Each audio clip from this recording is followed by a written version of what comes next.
Hello, and welcome to volume 330. I'm Mark Graves, just a regular guy fighting prostate cancer. I'm glad to have you along for the ride. It's a Monday morning. This is a day I had been dreading. It's a day I had been anxiety ridden and filled over. And I don't know. I think I wasted a couple of weeks worth of anxiety getting ready for something that wasn't that bad. I'm talking about my cystoscopy. Hope I said that right. Anyways, I call it the PP cam. As you know, I've been trying to get rid of the suprapubic catheter. May will be 5 years that I've had this, and I would like it out. The doc would like it out, but we can't take it out until we're sure that I'll be able to function without having it in there. I have been able to urinate the normal way for a good 6 months and have not been using, bags as much. I do still use them overnight. We tried to do the clamp test where I could make it through the night without a bag attached, but I had to wake up on average every 20 minutes, and that was not getting me any sleep. That put me right back where I was when this whole journey started almost 5 years ago.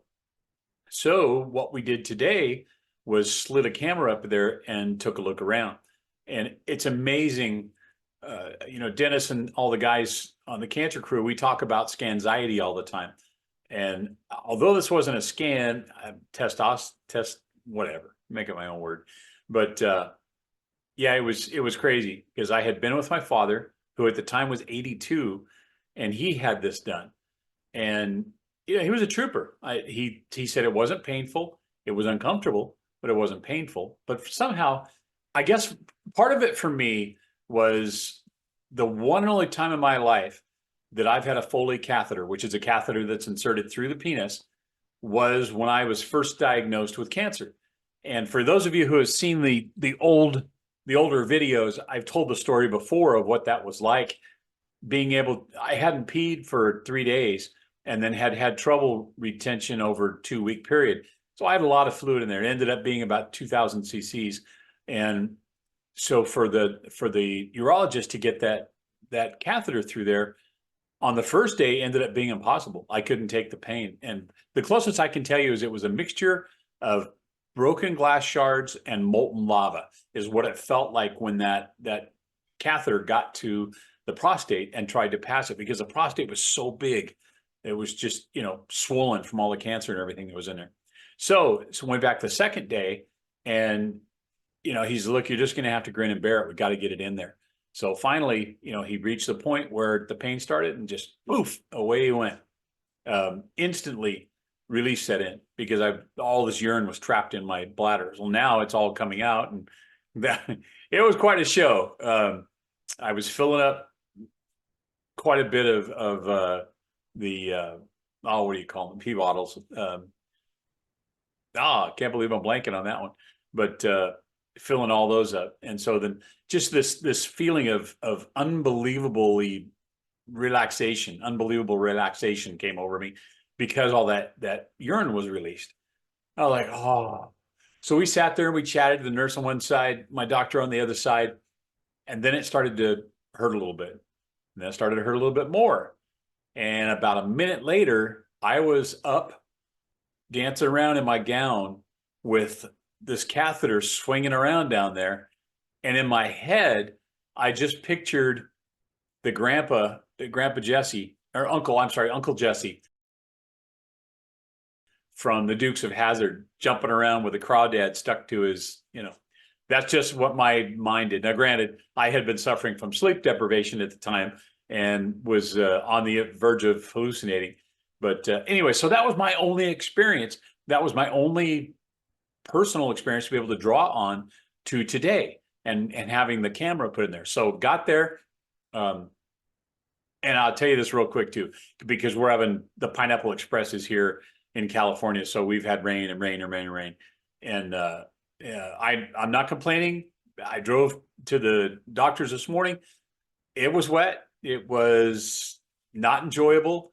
And I got there, I got out of my truck and I started heading up to the front door. And over there at the bike rack was a little scooter, not even like a Vespa scooter, but a little teeny weeny electric, single post seat scooter, all locked up. I think the lock probably cost more than the scooter. But anyways, I looked at that and it's soaked. It's just still pouring down rain. And I thought, I have nothing to complain about. I came in a nice, warm, safe truck, and whoever that is came on that little scooter. I did find out from talking to the nurse inside that it's probably someone who took the train, because the Amtrak stops right on the other side of the street. And so they would have had a short, zip, but still they had to do it in the rain. I didn't have to. So anyways, that's beside the point. Always be thankful, always be grateful.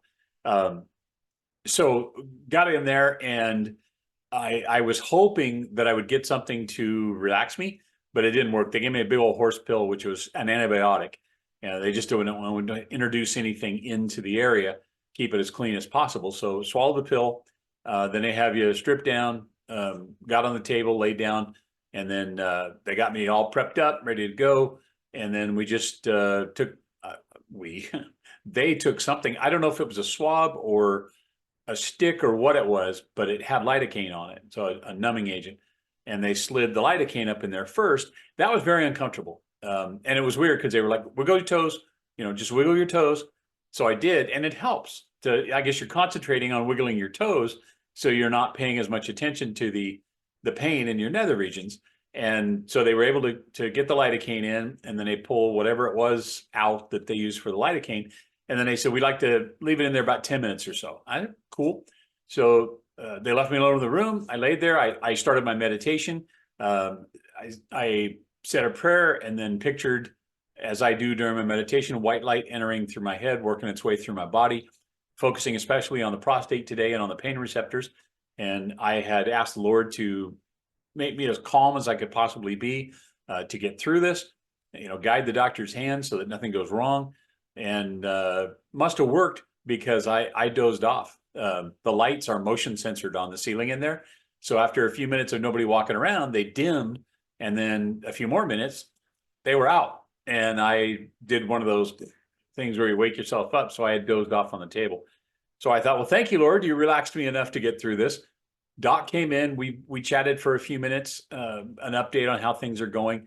The blood has, there's a little tint every now and then. And every once in a while now, I get a little blood clot that comes out, but it doesn't look like the other ones that I was getting before. These look like they've been dead for a while. I don't know how to describe that, but the other ones, looked new and fresh and juicy, and these are just kind of old, out they go. So he slides the camera up in there, tells me what he's going to be doing. And then as the camera goes, I guess it pumps water as well through the camera. And they pinched off my tube so it couldn't drain out, and it expands your bladder. So I actually got to see my urethra and I'm sorry, there's a big monitor right over here so the doctor can see what's going on, but I could also turn my head and see what was up there. So it goes through the urethra. It's this little tunnel. All of a sudden, boom, there it is inside of the bladder. And it's all pink and soft. And you could see the catheter because we're coming in this direction. So you could see where the catheter came in the other direction, the balloon that holds it in there, and the little intake for the catheter sitting at the bottom. And it was so funny because as we're watching it, he's moving the camera around. And as we're watching it, these little blood clots are just kind of like, floating by. Hey, how's it going? And there was some sediment in there that floated around. So he was extremely happy with what he saw in there. I have a raised neck on my bladder. I can't even read the things that he's got in here. But at any rate, what it boils down to is he didn't see anything wrong. Everything looks good. I do have some problems because my bladder is so small, and the way it's tilted evidently can cause me some problems. But overall, it looked good. No tumors. No, sorry. Did not sleep well last night. I was worried about today. No broken blood vessels at the time. He did say, however, that they're close to the top of the flesh in there, and rather than being buried a little bit deeper. And he said that could be one of the reasons that I bleed so easy. The catheter might, annoy the skin inside of there. What would you call it? Tissue, I guess. Skin's outside, the tissue on the inside. So not a lot of questions answered after this. He just said, hey, we don't see any sign of infection. There's no sign of disease in there. Everything looks good, which made me feel better. I didn't want to find out there was another kind of something going on in there. And so the plan now is that they're going to put me on a medication, and it's called solifenacin.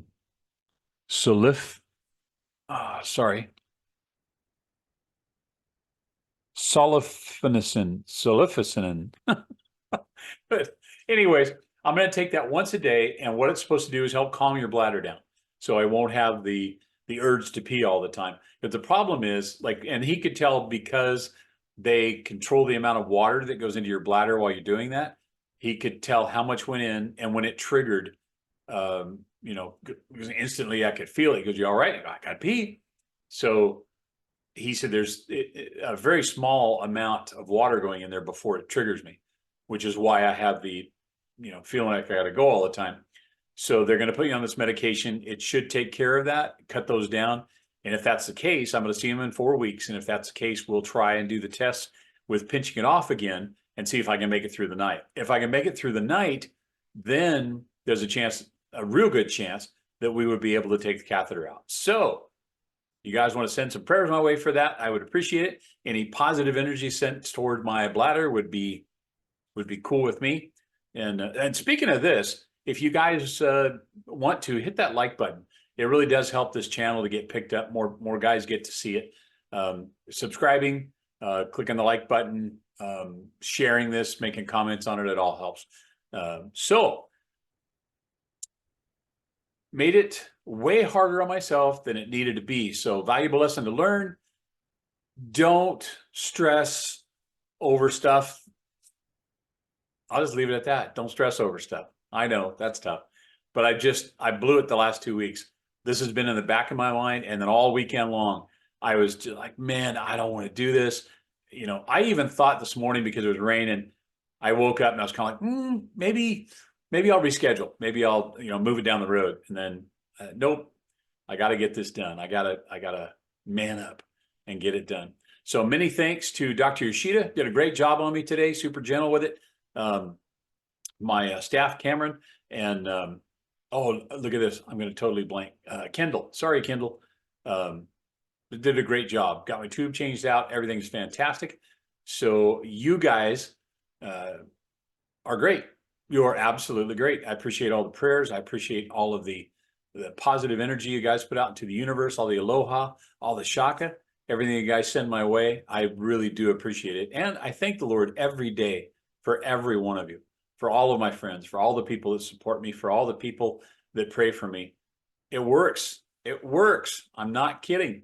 So please hang around. I know it's been a little bit since the last video. The next one won't be as far away.